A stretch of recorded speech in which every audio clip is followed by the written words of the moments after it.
गीता ज्ञानदाता ने स्पष्ट कर दिया कि मुझे छोड़कर अन्य देवताओं की, रजगुण ब्रह्मा, सतगुण विष्णु, तमगुण शिव जी की जो पूजा करते हैं और किसी की उन पर वहां तक उनकी बुद्धि हरी जा चुकी है, इनसे आगे कोई सुनते नहीं।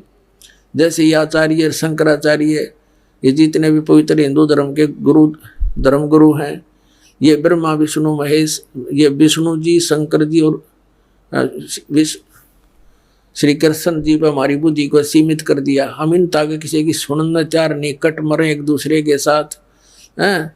तो कहते हैं राक्षस स्वभाव को धारण किए मनुष्यों में नीच, दूषित कर्म करने वाले मूर्ख, ये मेरी भक्ति भी ना करते। ओए अब इनको चार संज्ञा दे दी एक श्लोक में। राक्षस स्वभाव को धारण किए हुए मनुष्यों में नीच, दूषित कर्म करने वाले मूर्ख। अब थोड़ा सा प्रमाण देते हैं। जैसे हिरण्यकशिपु ने रजगुण ब्रह्मा की पूजा करी थी, अपने पुत्र का शत्रु हो गया, हल्दी की गांठ पाकर पंसारी बन गया और सबको कह दिया मेरी भक्ति करो। अपने पुत्र का शत्रु हो गया, जुल्म गुजारे। फिर परमात्मा ने आकर उसकी छाती तोड़ी, कुत्ते वाली मौत मरा, राक्षस कहलाया, रजगुण ब्रह्मा का उपासक। फिर तमगुण शिव जी का उपासक था रावण, कैसे जुल्म, कैसा दूषित कर्म किया, अपनी ही माता को उठा लाया, पति बनाने की चेष्टा करने लगा, सीता को उठा लाया। यानी शिव का पुजारी अपने बड़े भाई भी, उसके बड़े भाई विष्णु की पत्नी ने उठा लाया। बता अकल। तो इससे दूषित कर्म और क्या करेंगे। दूषित कर्म करने वाले मूर्ख, राक्षस स्वभाव को धारण किए मनुष्यों में नीच। तो चारों उपमा इनके ऊपर फिट होगी। रावण कुत्ते वाली मौत मरा, राक्षस कहलाया। एक भस्मागिरी नाम का तपस्वी था, भगवान तमोगुण शंकर का उपासक। उसके द्वार के सामने, गेट के सामने ऊपर न पैर करके नीचे न सिर, सिरासन पर तपस्या शुरू कर दी, हठ योग। एक दिन पार्वती ने कहा कि भगवान आपका उपासक क्या मांगता दे दो, आप तो समर्थ है। तो शिव जी ने पूछा कि बोल भाई क्या मांगते हो भस्मागिरी। भस्मागिरी ने कहा भगवान वचनबद्ध हो जाओ तो मांगो। शंकर भगवान ने कहा ठीक है भाई तथास्तु, हो गया वचनबद्ध, बोल। एकदम खड़ा हो गया, सीधा ऊपर ने सिर करके कहने लगा भगवान ये भस्म कड़ा दे दो जो अपना हाथ में पहन रखे है। भगवान श्री शंकर जी ने सोचा साधु संत है, जंगल में रहता है, अपनी रक्षा के लिए मांगता होगा, निकाल के दे दिया और वचनबद्ध हो ही गए थे। अब ज्यों ही उस राक्षस के हाथ में वो कड़ा आया, उसी से मैं कह दिया कि होले होशियार शिव जी तुझे मारूंगा, मैं इसीलिए साधना कर रहा था और पार्वती को पत्नी बनाऊंगा। हा हा हा हा, एकदम बदल गया थे। और अब देख लिया भगवान शिव ने भी भाई तो बात बिगड़ गई, राक्षस की इसकी वह चेहरा बदल गया एकदम। तो भगवान शंकर भाग लिए वहां से अपनी जान बचा के। अपने आत्मा में देखो, आगे आगे तो भगवान और पाछे पुजारी, जा खागड़ा जोटे की तरफ आगे। और ये आज तक हमने मूर्ख बना रहे हैं ये संत, क्योंकि वो मृत्युंजय, कालज्य, सर्वशक्तिमान, महेश्वर, सर्वशक्तिमान। बताइए, मृत्युंजय था, डर के भाग गया। कबीर साहब थे मृत्युंजय, उनको ऐसे ऐसे जुल्म गुजारे, तोप लगा दी थी परमात्मा को मारने के लिए, दरिया में डाल दिया था, गंगा में नौका में बैठा ले गया, हथकड़ी जोड़ बांध कर, पैरों में बेड़ी बांध कर और गंगा में डाल दिया। हथकड़ी अपने आप टूट गई, बेड़ी निकल गया हाथों गले से, जल के ऊपर बैठ गए भगवान। तोप के गोले छोड़ दिए उन दुष्टों ने, 4 पैर 12 घंटे तक तोप के गोले मारते रहे, एक भी निकट नहीं गया। वो थे मृत्युंजय। अब उधर से आगे आगे भगवान शिव जी भाग रहे हैं, पीछे पीछे भस्मागिरी फुल स्पीड पे। अब परमात्मा आकर जान बचाता है इनकी। स्वयं परमेश्वर आए, पार्वती रूप बनाया, उन दोनों के बीच में एक पेड़ के नीचे खड़े हो गए। और भस्मागिरी तो भाग गई, इसलिए रहा था, उसने पार्वती रूप में भगवान ने कहा रुक जाओ रुक जाओ, वो रुक गया उसने तो। और ये भी कह दिया कि अब क्यों डरते हो, तो रुकेगा नहीं, पता नहीं कहाँ जाएगा, जाने दो इसको, आ जाओ बैठो। अब भस्मागिरी का लाड़ पड़े रही थी, उड़े डट गया। तो अब भस्मागिरी से पार्वती रूप में भगवान ने कहा कि कुछ डांस वांस करके दिखा मुझे, ताकि मेरी आत्मा प्रसन्न हो तेरे से। तो कहने लगा मैं ऋषि तपस्वी व्यक्ति, मैंने कभी डांस किया नहीं। तो पार्वती रूप में परमात्मा ने कहा ला मैं सिखाती हूँ, ऐसे कर, इस पर ने ऐसे कर, इस हाथ ने ऐसे कर, इसने ऐसे कर, और ऊपर कर। जिसमें कड़ा ले रखा था ना वो भस्म कंडा, उसको जब सिर पा लिया भस्मागिरी का, जब कह दिया भस्म, वो भस्मागिरी मर गया। उस कड़े को लेकर विष्णु रूप धारण करके परमेश्वर और शिव जी के सामने काफी दूर आगे खड़े प्रकट हो गए। और शिव जी पीछे देखकर भाग गए और कहा भाग ले विष्णु भाग ले, राक्षस ने ऐसे ऐसे मेरे साथ धोखा कर दिया। तो परमात्मा ने कहा विष्णु रूप में कि भोलेनाथ देख यूं तेरा कड़ा ले आया मैं। उसका जचा नहीं ये बात, कैसे ले आए आप, कि मैंने उसको मार दिया ऐसे ऐसे पार्वती का रूप बना के, और उसको गंडत नाथ नचा के मार दिया है। अब उसका जचा को नहीं ये बात, तब तो साथ लेकर आए उसको, उसकी राख दिखा ली ना, देखियो मरा पड़ा, यूं जल गया। जब दिल की धड़कन ठीक हुई मृत्युंजय की, शंकर भगवान की, अपने आत्मा इससे भी दुष्ट और कौन हो गया, अपनी माँ के ऊपर नीत डिगा दी। और भगवान शंकर को अंतर्यामी के ये नहीं समझ सका, राक्षस के सोच लिए बैठा है, और दे दिया कड़ा ठाकर उसका दो मारो जूत भगा देता वहां से। यदि अंतर्यामी होता समझ जाता पहले ये क्या बकवास सोचे बैठा है, अरे इनकी हम पूजा करने पर ला रखे थे, सारा जीवन बर्बाद करा दिया हमारा। और परमात्मा 600 वर्ष पहले कहा करते, 3 देव की जो करते भक्ति उनकी कदे ना हुआ मुक्ति।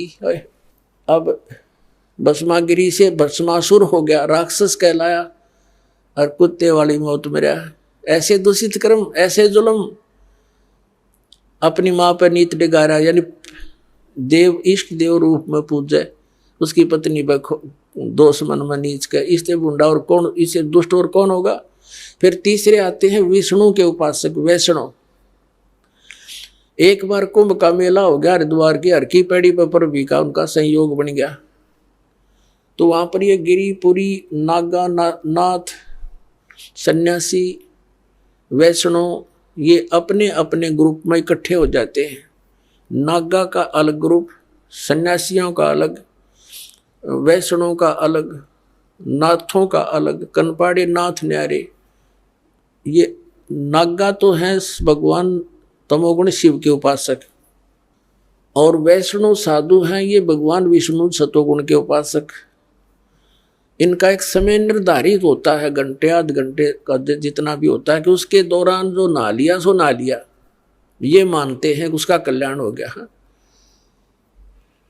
अब गए थे कल्याण करवाने, और फिर क्या हुआ उनका वहां पर, अब स्नान करने का जो समय आ गया उनका, पर भी लगनी थी कुंभ के मेले की, तो सभी अपने अपने ग्रुप में चल पड़ते हैं। नागा अलग से, वैष्णव अलग से, नाथ न्यारे, सन्यासी भिन्न अपने अपने खेमे में चल पड़ते। तो सबसे पहले नागा पहुंच गए, कति नंगे रहते हैं वह, और वो हरकी पैड़ियों पर सब जगह खड़े हो गए, नहाने की पोजीशन पकड़ गए। पीछे से वैष्णु साधु आगे, सतोगुण विष्णु जी के उपासक। उन वैष्णव ने कहा कि नागाओं पहले हम स्नान करेंगे, हम सर्वश्रेष्ठ हैं, तुम बाद में नहाना। अब नागा कहने लगे नहीं हम सर्वश्रेष्ठ हैं, हम त्यागी और बैरागी हैं, हम नहीं इच्छा रहते, हम वस्त्र भी धारण नहीं करते, हम बिल्कुल निर्लेप हैं। तो विष्णु के उपासक वैष्णु साधु कहने लगे शरण फेरो, तुम टट्टी के हाथ धोते नहीं, राख लपेटे आंडो, गधे की तरह लोट मारो, आज तुम प्रथम नहाने वाले हो गए, पहले हम नहाएंगे, तुम बाहर आओ। अब ये वचन सुनकर अब वो तमोगुण के पुजारी हो गए उल्टे, और पकड़ लिए उनके सिर के वो जटा पकड़ पकड़ के, वो उसकी पकड़ रहा और वो उसकी लट्ठम लट्ठा, मुक्का मुक्का बुड़के काटे, मुखों से काटे, फिर तलवार निकाल जाए, कटारी मारे एक दूसरे के छुर्रे गोप दे।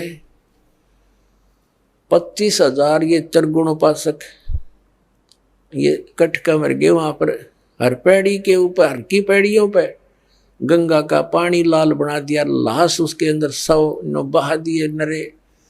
तो इसके विषय में सूक्ष्म वेद के अंदर परमात्मा ने कहा है, तीर तुपक तलवार कटारी जमदड़ जोर बदावे है, हर पैड़ी हर हेत न जाण्या वाजा तेग चलावे है, काटे शीस नहीं दल करुणा ये जग में साध कवावे है, जो जन इनके दर्शन को जावे उनको भी नरक पठावे।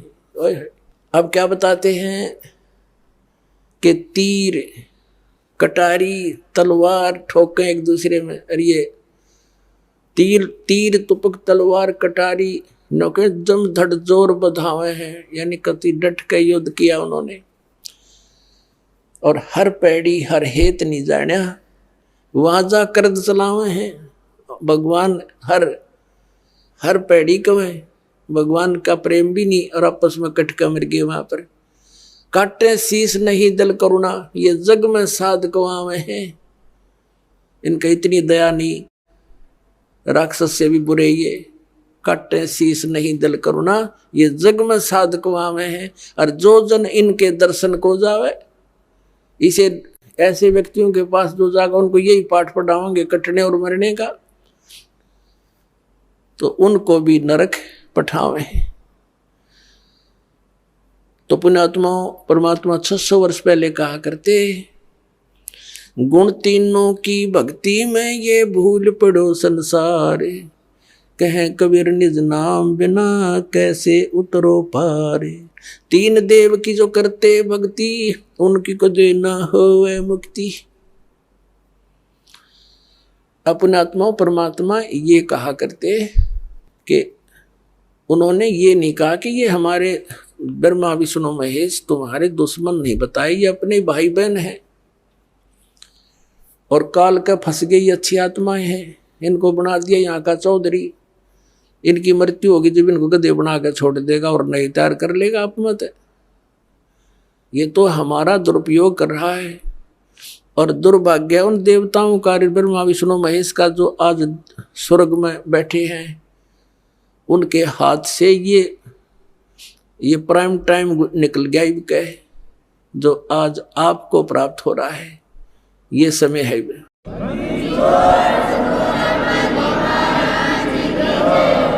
परमात्मा कबीर जी आदरणीय गरीबदास साहिब जी को सतलोक लेकर गए थे, वह सब सतीथि से परिचित करा कर, ब्रह्मा विष्णु महेश की परिचित सतीथि से परिचित करा कर वापस छोड़ दिया।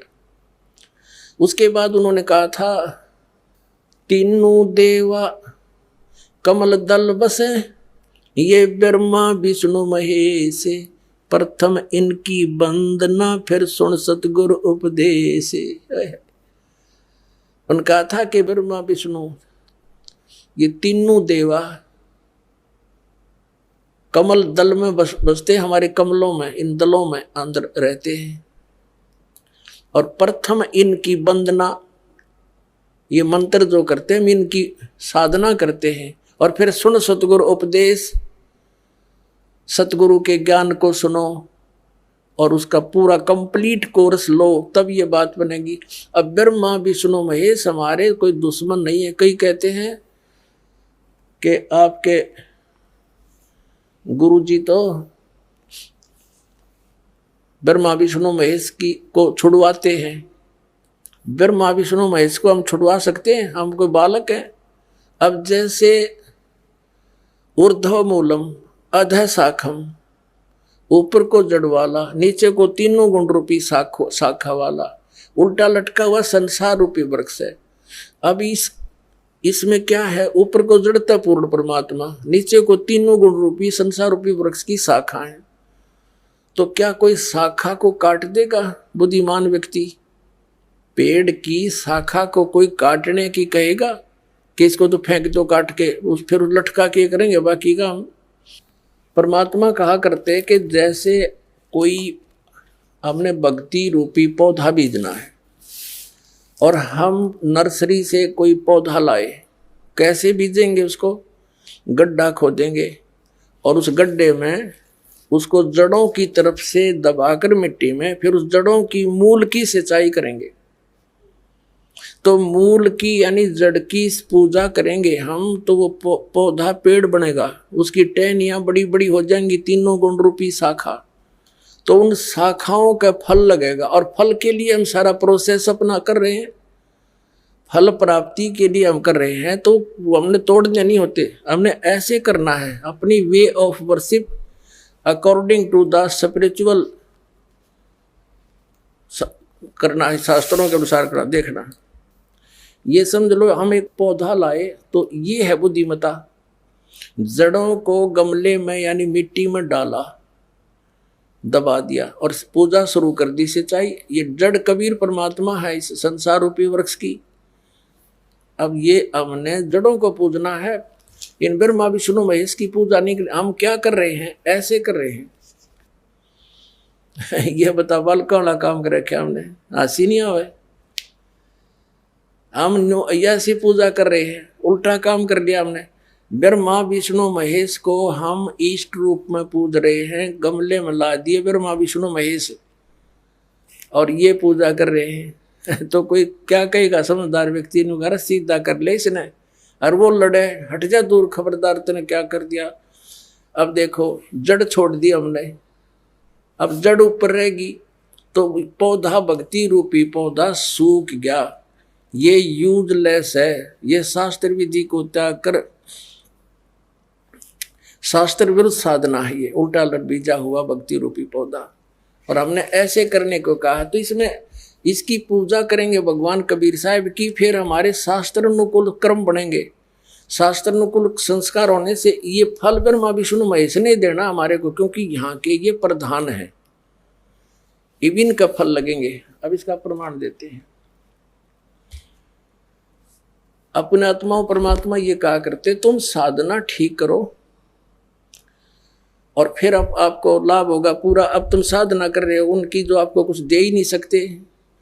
अब जैसे आप किसी फैक्ट्री मालिक की नौकरी कर रहे हो, तो नौकरी उसकी कर रहे हो, आपकी हाजिरी लगकर तनख्वाह बनकर कैशियर के पास आती है, अकाउंटेंट के पास आती है।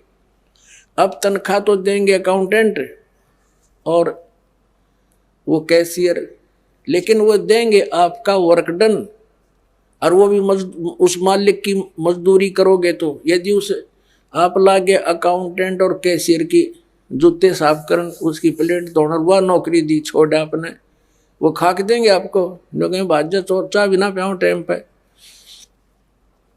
तो इसी प्रकार हमने पूजा तो करनी है, मजदूरी तो करनी, इष्ट रूप में तो पूजना परमपिता को, कबीर साहब को, और फिर उससे बनेंगे हमारे शास्त्र अनुकूल जितने भी शुभ संस्कार फिर देंगे। यही यहाँ पर जब तक आप यहाँ रहोगे तो यहाँ के ये प्रधान है, इन्होंने हमारा वर्क डन देना है।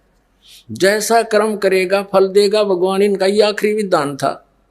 तो ये भगवान तो वर्क डन ही दे सकते, इसमें ऐड नहीं कर सकते। और फैक्ट्री मालिक बनवाने के रखे दे तोहफे में, यानी परमात्मा हमारे मालिक हैं, मालिक तो कुछ भी दे सकता है। अब और थोड़ा सिखा दिखाते हैं, क्योंकि कंसेप्ट इससे जुड़ा हुआ है। इसी गीता जी अध्याय नंबर 3 के, ये श्रीमद् भगवद गीता अध्याय नंबर 3 के आपको दिखाते हैं श्लोक 10 से लेकर 15। ये देखिएगा, श्रीमद् भगवद गीता अध्याय नंबर 3 के और श्लोक नंबर 10। प्रजापति ब्रह्मा ने कल्प के आदि में यज्ञ सहित प्रजाओं को रचकर कहा था, तुम लोग इस यज्ञ के द्वारा, यज्ञ माने धार्मिक अनुष्ठान, शास्त्र अनुकूल वृद्धि को प्राप्त हो। यह यज्ञ तुम लोगों को इच्छित भोग प्रदान करने वाली हो। 11वें में कहा है, यज्ञ के द्वारा देवताओं को उन्नत करो और वो देवता तुम लोगों को उन्नत करें। इस प्रकार निस्वार्थ भाव से एक दूसरे को उन्नत करते हुए तुम लोग कल्याण को प्राप्त हो जाओगे। 12वें में फिर कहा है, यज्ञ के द्वारा बढ़ाए गए देवता, बताओ देवता ने क्या हम पकड़ कर बढ़ावाएंगे, खींच कर बढ़ावाएंगे उन्हें। अब ये विधि बता रखी है कि शास्त्र अनुकूल साधना करने से, जड़ की पूजा करने से ये तीनों देवता रूपी शाखा बढ़ जाएंगी, बड़ी हो जाएंगी, फिर ये फल देंगे। देखिए यज्ञ के द्वारा शास्त्रानुकूल साधना के द्वारा बढ़ाए हुए यानी बढ़े हुए देवता, ये तीनों शाखाएं तुम लोगों के बिना मांगे ही इच्छित भोग निश्चित देते रहेंगे। उन देवताओं को दिए हुए भोगों को जो पुरुष उनके बिना दिए स्वयं भोगता है वह चोर है। अब क्या सिद्ध हो गया कि जैसे हम मूल की पूजा करेंगे, मूल की यानी जड़ की पूजा करने से टहनी बड़ी हो जाएंगी, ये देवता बढ़ गए, बड़े होकर ये फलों से लथपथ हो जाएंगी, ये टहनी बिना मांगे देंगे अपने आप, क्योंकि हम मूल की पूजा कर रहे हैं तो अपने आप इनके बस की बात नहीं, देने पड़ेंगे फल हमारे को। आगे देखो, और जो फिर कहते हैं धर्म दान नहीं करते तो वो तो चोर हैं, वो फिर स्वयं भोगता है बिना गुण को दिए यानी बिना कुछ दान किए तो चोर है। 13वें में कहा है यज्ञ से बचे हुए अन्न को खाने वाले श्रेष्ठ पुरुष सब पापों से मुक्त हो जाते हैं, और जो पापी लोग अपने शरीर पोषण के लिए ही अन्न पकाते हैं वे तो पाप ही खाते हैं।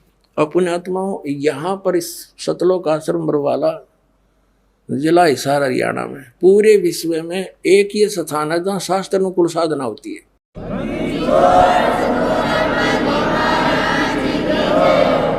अब ये क्या बता रहे हैं, यज्ञ से बचे हुए अन्न को खाने वाले श्रेष्ठ पुरुष संत यानी अच्छी आत्मा तो सब पापों से मुक्त हो जाते हैं। हम सबसे पहले परमात्मा का भोग निकालते हैं, भोजन का भी हलवे का प्रसाद बनकर आता है, वो भी उसको भगवान के भोग लगाकर फिर शेष अन्न को वितरित किया जाता है। तो ये कहते हैं यज्ञ से बचे हुए अन्न को खाने वाले संत, साधु संत भक्त, यज्ञ से बचे हुए अन्न को खाने वाले संत है यानी साधु संत भक्त आत्माएं, अच्छी आत्माएं सब पापों से मुक्त हो जाते हैं। अब कहने का भाव ये है कि यहाँ पहले भगवान को भोग लगा के शेष बचे हुए अन्न को उसके बच्चों को वितरित किया जाता है, वो महापाप नाशक बन जाता है।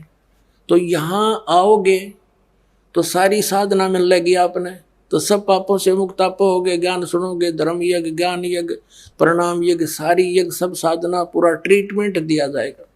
फिर कहते हैं जो दान धर्म नहीं करते वो तो चोर हैं भगवान के, जिन हर की चोरी करी और गए राम गुण भूल, ते बिदना बागुल किए वो फिर झूले उल्टी झूल।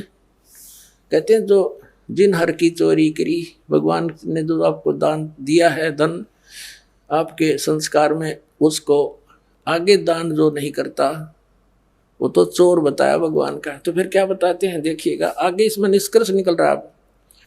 3रे अध्याय का हमने ये 13वां श्लोक पढ़ लिया। यज्ञ से बचे हुए अन्न को खाने वाले श्रेष्ठ संत माने आप अच्छी आत्माएं पाप से मुक्त, सब पापों से मुक्त हो जाते हैं। और जो पापी लोग अपना केवल कमाया और खाया वहीं तक सीमित हैं वो तो पाप को खाते हैं। अब 14 और 15 में एक निर्णायक ज्ञान दे दिया। पहले इनका अनुवाद पढ़ाएंगे इंजीनियरों का, फिर समझ में आएगा। संपूर्ण प्राणी अन्न से उत्पन्न होते हैं, अन्न की उत्पत्ति वृष्टि से होती है, वृष्टि यज्ञ से होती है, और यज्ञ शास्त्र, इसका अर्थ है शास्त्र अनुकूल कर्मों से जो होता है वो विहित कर्मों से उत्पन्न होने वाले हैं, यज्ञ यानी धार्मिक अनुष्ठान। और कर्म समुदाय को तो ब्रह्मो उद्भवम, इन्होंने ब्रह्म का अर्थ वेद कर दिया है। कोई बात हुई, ब्रह्म का अर्थ वेद कर दिया। ये लिखना था कि देखो हम यहाँ पर आए इस काल के लोक में तो हमने कर्म करके ही मिलेगा, ना कति नहीं मिले।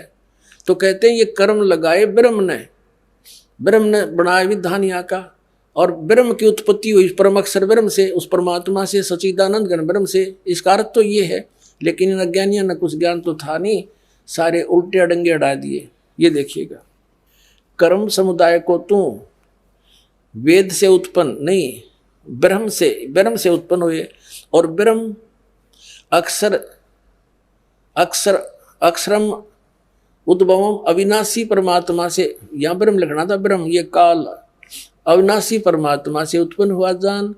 इससे सिद्ध होता है कि सर्वगतम ब्रह्म, सर्वगतम माने सर्वव्यापी परमात्मा, सबका मालिक, सदा ही यज्ञों में प्रतिष्ठित है। उसको वो इष्ट रूप में पूज्य है, वही प्रतिष्ठित है सभी यज्ञों में, उसको इष्ट मानकर पूजा करनी चाहिए। इसका निष्कर्ष ये निकल गया। अब हम उस परमात्मा को इष्ट मानकर पूजा करेंगे तो हमारी शास्त्र अनुकूल साधना होगी। और इसमें कहा है कि सारा जो शास्त्र अनुकूल साधना करने से हमारे शुभ संस्कार बनेंगे। ये भक्ति रूपी पौधा बड़ा होगा, ब्रह्मा विष्णु महेश के पास हमारे संस्कार जाएंगे और ये बिना मांगे आपको देंगे, आपको बिना मांगे देंगे। जैसे फल लदपत हो गए टहनिया के, आप भी खाओ और रिश्तेदार भी ले जाओ और पड़ोसी भी तोड़ ले जाओ तो भी समाप्त ना हो। तो इतना इस प्रकार हमारा ये पूरा भक्ति क्रम पूरा होता है। तो हम आपको सबसे पहले परमात्मा ने कहा है कि तीनों देवा इन कमल दलों में बसे, ये ब्रह्मा विष्णु महेश, और प्रथम इनकी वंदना और फिर सतगुरु उपदेश। तो हम इनकी पूजा नहीं कर रहे, हम किसी का किराया दे रहे हैं, जैसे हम टैक्स भर रहे हैं बिजली का, हम बिल भर रहे हैं इसका टेलीफोन का, वो पूजा थोड़ी कर रहे हैं, वो तो हम उनको दे रहे हैं। तो हमें हमारी सुविधाएं जारी रखेंगे, नहीं देंगे तो कनेक्शन काट देंगे। तो हम शास्त्र अनुकूल साधना कंप्लीट कोर्स ना करके अपनी अपनी डफली पीट रहे हैं। जिस कारण से हम परमात्मा से मिलने वाली साधना से वंचित होकर के हम नास्तिक होते जा रहे थे। अब परमात्मा ने दया करी आपके ऊपर है और इस दास के ऊपर है। इस दास को बनाया वो तत्वदर्शी संत, और जो ज्ञान परमात्मा 600 वर्ष पहले छुपा के थे खजाना, इस दास को चाबी दे दी। अब दास ने खोल दिया उसके बच्चों के सामने, अब खाओ और खरतो चलो सतलोक।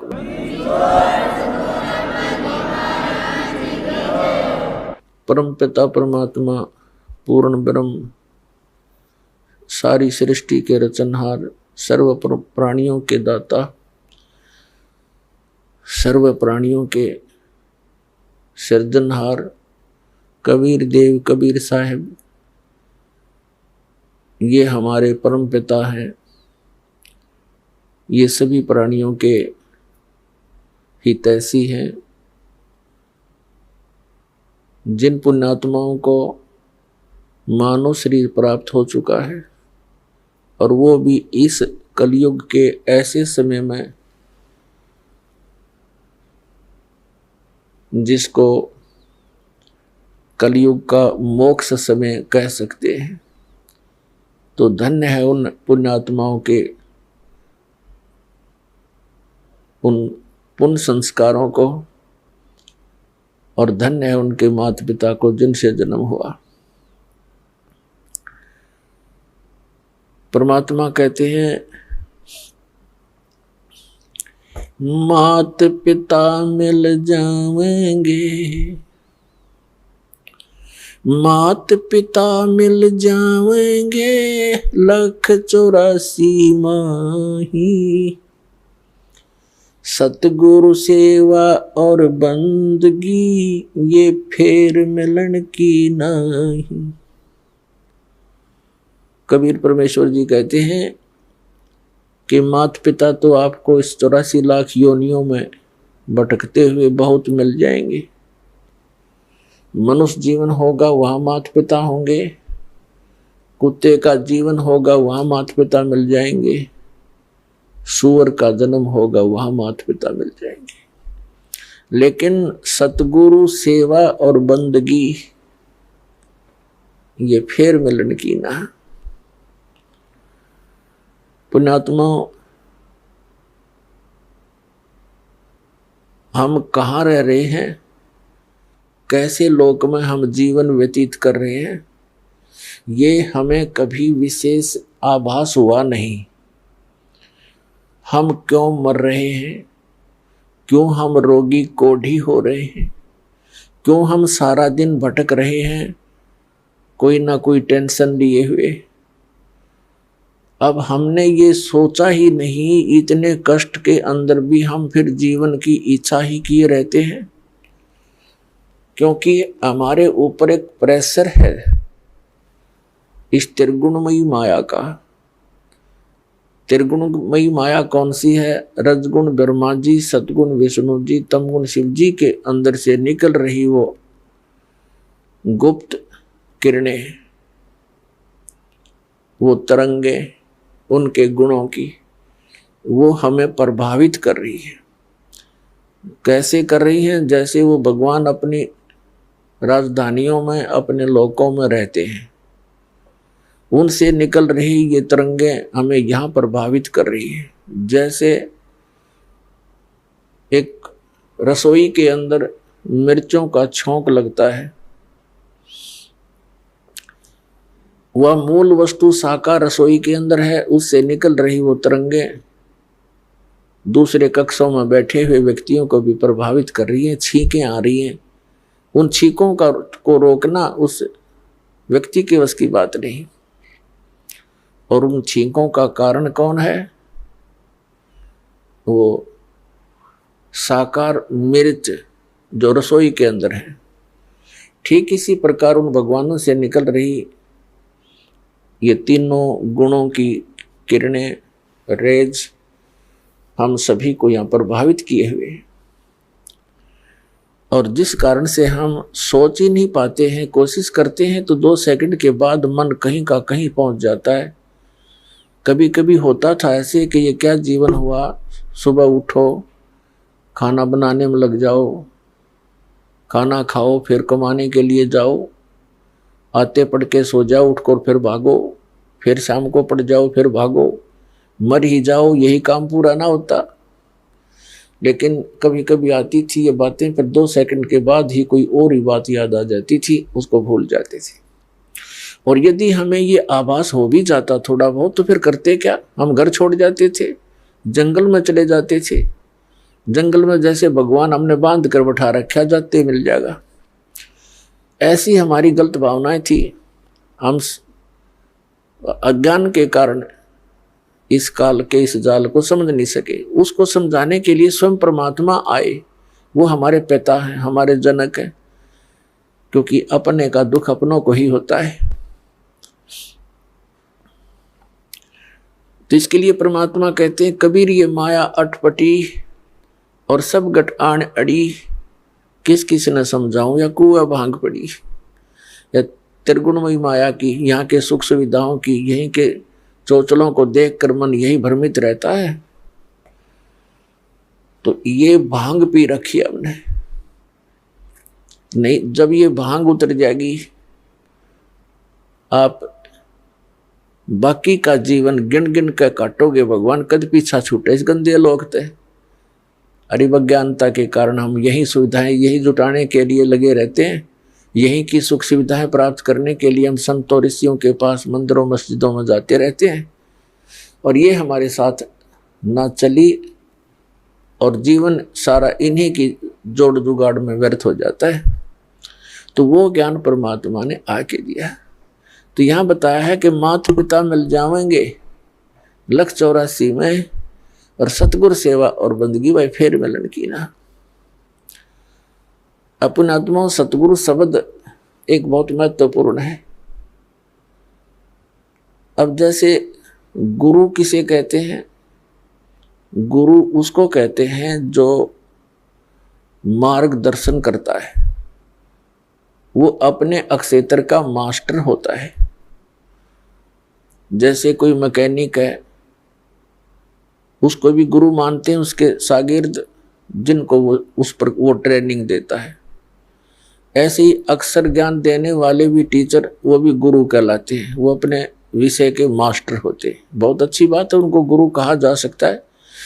लेकिन अध्यात्म मार्ग के अंदर दास ने देखा है कि गुरु पद पाकर भी वो बिल्कुल नालायक आदमी है।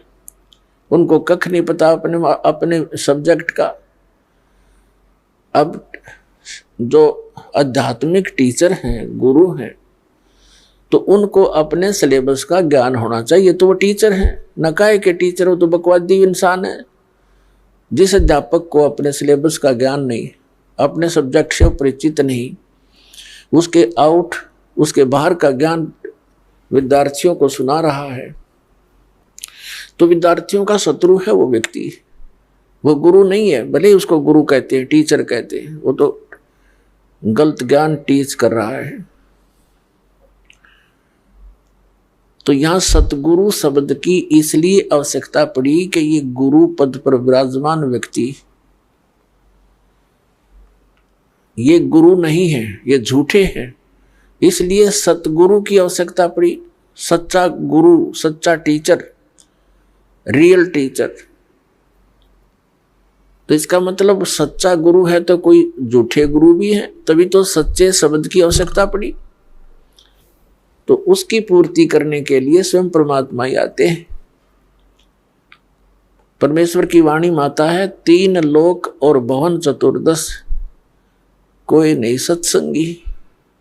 सत्संगी का अर्थ होता है जो पूर्ण रूप से सत्य को आधार मानकर अपनी सर्व आध्यात्मिक क्रियाओं को करता है, वो सत्संगी कहलाता है। और वो सत्संग कहाँ से सुनने को मिलता है? सतगुरु से मिलता है।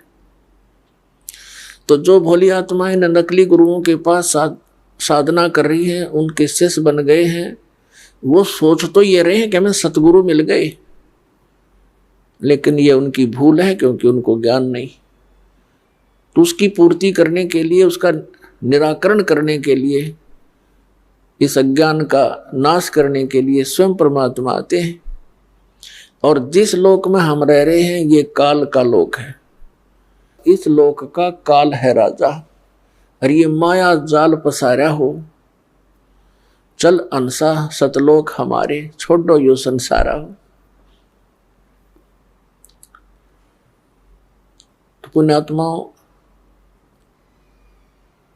वो परमात्मा स्वयं यहाँ आते हैं, वही एक सतगुरु की भूमिका करते हैं, वही एक सच्चे भगत की भूमिका करते हैं, वही एक सच्चे संत की भूमिका करते हैं, और वही एक नेक नागरिक की तरह एक अपना उदाहरण करते हैं। एक नेक नागरिक यानी अच्छा व्यक्ति समाज में रहने के किस प्रकार वो रहे, किस प्रकार की उसकी गतिविधियां होनी चाहिए, ये सब लीलाएं मालिक की करके हमें एक उदाहरण पेश करते हैं। तो वो परमात्मा पूर्ण ब्रह्म, जिसको सतपुरुष भी कहते हैं, उसी को अमर पुरुष भी कहते हैं, उसी को अकाल मूर्त, शब्द स्वरूपी राम और सतपुरुष, उसी परमात्मा के ये उपमात्मक नाम है। उनका रियल नेम जो है, वास्तविक नाम कबीर देव है, कबीर साहब। वेदों में कबीर देव, कुरान शरीफ में कबीर अल्लाह, अल्लाहु अकबर, अल्लाह कबीर। भले ही इन्होंने अपने हिसाब से उनका अर्थों के उस कबीर शब्द के अर्थ कर दिए हों, लेकिन वो बोध उस पूर्ण परमात्मा का ही है, पूर्ण परमात्मा का, अमर पुरुष का। कबीर परमेश्वर जी ने 600 वर्ष पहले जब इस कलयुग में आए थे, सन 1398 से सन 1518 तक 120 वर्ष परमात्मा यहाँ रहे, और एक जनसाधारण जैसी लीला की, जो कि वो प्रत्येक युग में ऐसी एक लीला करते ही करते हैं। तो उस समय वो एक शिशु रूप धारण करके सतलोक से आए थे, अपने निज धाम से, और एक कमल के फूल पर आकर विराजमान हो गए थे, नवजात शिशु का रूप धारण करके। वहां से एक निसंतान दंपति नीरू और नीमा, जो जुलाहा थे, जुलाहे का कार्य करते थे, उठा ले गए थे। जुलाहे के घर पे परवरिश होने के कारण और बड़े होकर के जुलाहे का कार्य करने के कारण वो परमात्मा जुलाहा कहलाए। स्वयं परमेश्वर ने अपनी वाणी में कहा कि अवधू अवगत से चलाए, मेरा किसी ने भेद मर्म नहीं पाया। मात पिता मेरे ना ही ना मेरे गर्दासी, और जुल्हे का सुत आन कहा, जगत करे मेरी ऐसी। उस परमात्मा ने 600 वर्ष पहले कहा था कि वेद मेरा भेद है, मैं ना वेदन के माही, और जौन वेद से मैं मिलूं, ये वेद जानते नहीं। परमात्मा ने कहा था अपनी प्यारी आत्मा धर्मदास जी को कि चारों वेद मेरा ही गुणगान करते हैं, पर इन वेदों में वर्णित विधि से मेरी प्राप्ति नहीं हो सकती, क्योंकि वेदों में केवल ब्रह्म तक के पाने की यानी भक्ति का विधान वर्णित है, और परम अक्षर ब्रह्म यानी सत्पुरुष की भक्ति का मंत्र उसमें ऑप्शन छोड़ दिया है कि उसको तत्वदर्शी संत बताएंगे, उनसे सुनो। जैसे श्रीमद् भगवद गीता अध्याय नंबर 4 के श्लोक नंबर 34 में और 32 में, इन दोनों मंत्रों से स्पष्ट हो जाता है कि सच्चिदानंद घन ब्रह्म ने, उस अपरम अक्षर ब्रह्म ने सतलोक से चलकर यहाँ आकर, क्योंकि परमात्मा नर आकार है, मनुष्य सदृश्य है, जैसे कहते हैं ना नर नारायण देह है, तो नर यानी मनुष्य की उस परमात्मा जैसा ही शरीर है, उस परमात्मा का हमारे जैसा ही शरीर है। और जिन महापुरुषों ने परमात्मा को देखा उन्होंने बताया हमरे ही हुनियार है, हमारा सृजनहार, हमारा जो रचने वाला है, हमारा भगवान हमारे जैसा है, हमारी उनिहार, हमारी जैसी सूरत है, लेकिन उसकी सामर्थ्य और उनके शरीर का जो तेज है वो हमसे कई गुना है वहां सतलोक में। और गीता जी में लिखा है 4th अध्याय के 32वें श्लोक में कि धार्मिक अनुष्ठानों की यथार्थ जानकारी विस्तार के साथ सच्चिदानंद घन ब्रह्म की वाणी में वर्णित है। ब्रह्मणे मुखे मूल पाठ में, गीता अध्याय नंबर 4 के श्लोक 32 में के मूल पाठ में एक शब्द है ब्रह्मणे मुखे। ब्रह्मणे माने सच्चिदानंद घन ब्रह्म, क्योंकि यहाँ इन अनुवादकर्ताओं ने अपनी अज्ञानता के कारण अनर्थ कर दिया। ब्रह्मणे मुखे का अर्थ लिख दिया वेद की वाणी। वेद की वाणी तो गीता में बोली ही जा रही है, गीता ज्ञानदाता, गीता वेदों का ही तो निष्कर्ष है। यह गलत कर दिया इन्होंने। इस ब्रह्मणे का अर्थ, ब्रह्मणे शब्द का अर्थ गीता अध्याय नंबर 17 के श्लोक 23 में सही कर दिया। वहां लिखा है कि सच्चिदानंद घन ब्रह्म, ब्रह्मणे माने, तो यहां भी सच्चिदानंद घन ब्रह्म यानी अमर पुरुष परम अक्षर ब्रह्म ने अपने मुख कमल से जो वाणी बोली है उसके अंदर विस्तार के साथ कहा गया है परमात्मा के पाने की यथार्थ विधि ए से लेकर जेड तक, यानी कंप्लीट कोर्स। उसके बारे में फिर कहा कि 4th अध्याय के 34वें श्लोक में कि उस ज्ञान को तू तत्वदर्शी संतों के पास जाकर समझ। इससे सिद्ध है कि गीता ज्ञानदाता उस रियल वे ऑफ वर्शिप से, उस मेथड से वो परिचित नहीं है। उसने अपने सतर का ज्ञान दिया है। गीता अध्याय नंबर 4 के श्लोक नंबर 13 में कहा कि अर्जुन ओम इति एकाक्षरम ब्रह्म विभारण मामनुसमरण यह प्रयाति तजन देहम सयाति परमाम गतिम। क्योंकि ये ब्रह्म, ये सरपुरुष, ये काल श्री कृष्ण जी में प्रवेश करके गीता जी का ज्ञान बोल रहा है। तो वो कहता है मुझ ब्रह्म का केवल एक ओम अक्षर है, नथिंग एल्स। और भी जो तुम अटपट करते हो, ओम नमः शिवाय, ओम भागवते वासुदेव, फलाना फलाना, ये सब बकवादे हैं, ये मंत्र नहीं है। गीता एक ऑथेंटिक सदग्रंथ है, होली बुक है, कोई बालकों के डूम बाट के गीत नहीं है इसके अंदर। तो हमने इन सदग्रंथों को आधार मानकर अपनी भक्ति को सुचारू करना है, अन्य छोड़ देना है जो गलतियां, जो गलत साधनाएं करे। गीता अध्याय नंबर 16 के श्लोक नंबर 23 और 24 में यही दृढ़ किया गया है कि जो शास्त्र विधि को त्याग कर मनमाना आचरण करते हैं उनको न तो सुख होता है, न उनको कोई सिद्धि प्राप्त होती है, न उनकी कोई गति होगी, तो यूजलेस। इससे तेरे लिए अर्जुन कर्तव्य की अवस्था में ये सदग्रंथ ही प्रमाण है। इन्हीं के आधार से जो करनी चाहिए साधना और ना करने योग्य है उनको त्याग देना चाहिए, करनी चाहिए उनको ग्रहण करना चाहिए।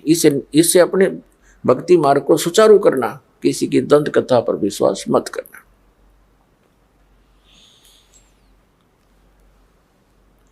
इसी प्रकार यजुर्वेद का 40वां जो अध्याय है ये अंतिम अध्याय है और इसमें कुल 17 श्लोक है, मंत्र हैं। इस 17 मंत्रों में एक निर्णायक मोड़ पर जाके ज्ञान रुक गया है।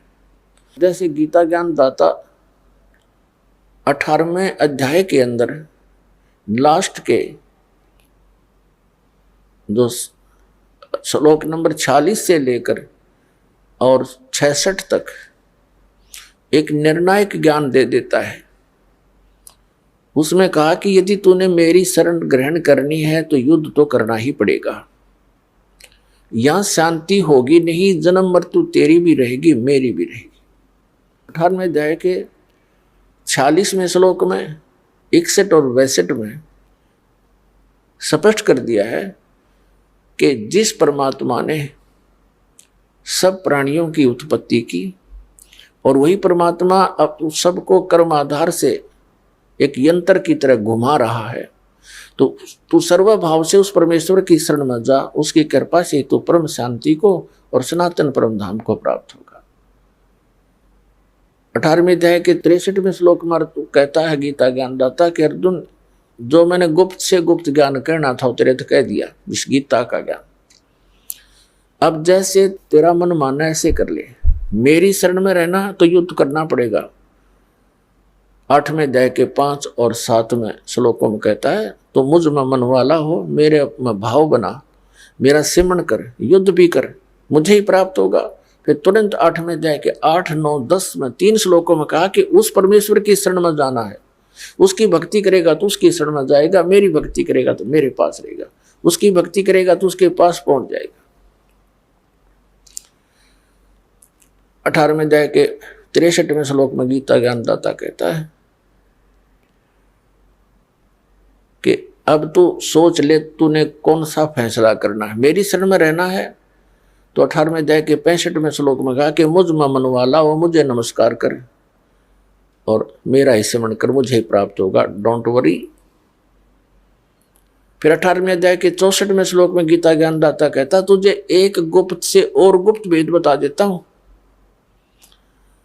कि जिस परमात्मा के शरण में जाने को मैं तुझे कह रहा हूं, 18वें अध्याय के 62वें श्लोक में, वो मेरा भी इष्ट देव है। ये गुप्त भेद है, मैंने तो ये मेरा गुप्त से गुप्त तुझे बता दिया है। एक तो गुप्त तो बता चुका है 18वें अध्याय के 63वें श्लोक में कि ये अति गोपनीय से भी गोपनीय ज्ञान तेरे को गीता वाला मैंने सुना दिया है। तो फैसला कर ले, डिसीजन कर ले, तूने मेरी शरण में रहना, युद्ध करना पड़ेगा और जन्म मृत्यु तेरी भी बनी रहेगी मेरी भी रहेगी, ये तो समाप्त हो ही नहीं सकती। और उसकी शरण में जाना है तो उसकी शरण में जा, उसको उसके लिए संतों को खोज ले, मुझे नहीं मालूम। फिर 18वें अध्याय के 64वें श्लोक में तुरंत कहता है कि एक गुप्त और बताऊं, सुने, दोबारा सुन। मेरा पूज्य देव इष्ट देव वही है। परमात्मा ने कहा था अवगत से चल आया, मेरा कोई भेद मर्म नहीं पाया।